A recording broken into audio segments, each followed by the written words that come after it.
Our next honoree, Emilio Fernandez, is a celebrated inventor, entrepreneur, and great friend of Stevens. Blessed with an innate sense for engineering, Emilio began tinkering with transistor radios, remember those? When he was a child. Later, at the University of Maryland, he spent late nights and long weekends at a design table where he was already forming a company, Pulse Electronics.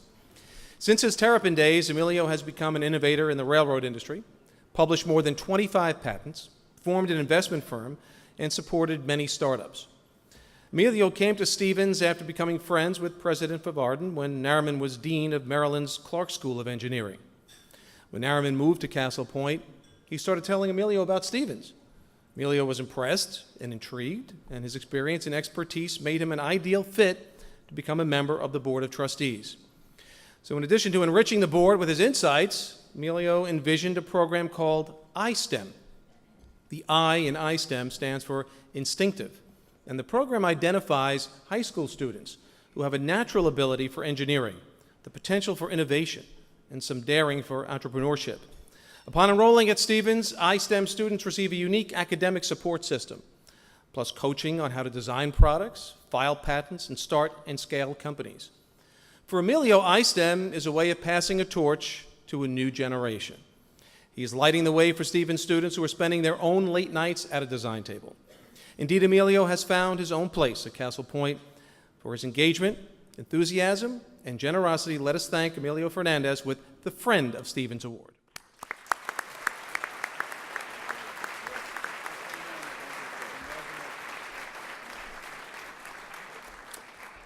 Well, hello everyone, and good evening.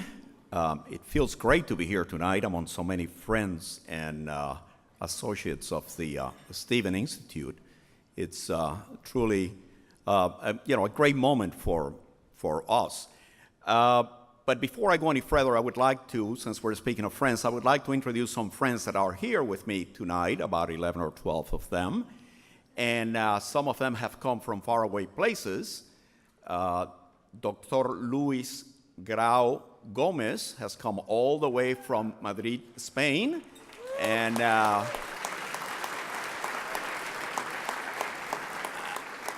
I would also like to recognize someone who didn't have to travel that much. In fact, he lives about 10 minutes from me. But is well known to many of you here, and he's a member of the Board of Trustees and a past honoree, a recipient of the same award that I'm receiving tonight, and that is Tom Schultz. And what I'd like to do is ask you to give me a round of applause for all of my friends, not only these two gentlemen, but for all of my friends here.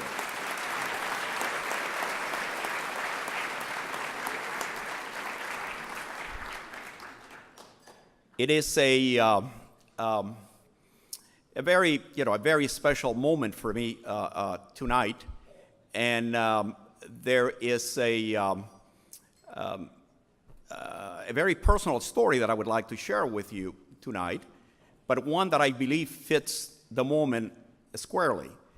And my first visit to the city was when I was 11, and my parents brought me to the Big Apple, and they brought me from our native land of Cuba, and we saw all the sites. We went from Times Square to the Hayden Planetarium to museums, Coney Island, all of them. But there was one night that was very special, and that night they brought me to the plaza.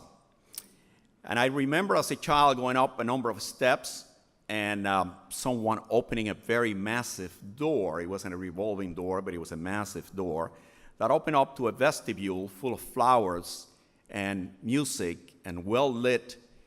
And everyone seemed so happy. That's one of those indelible images that I have in my mind.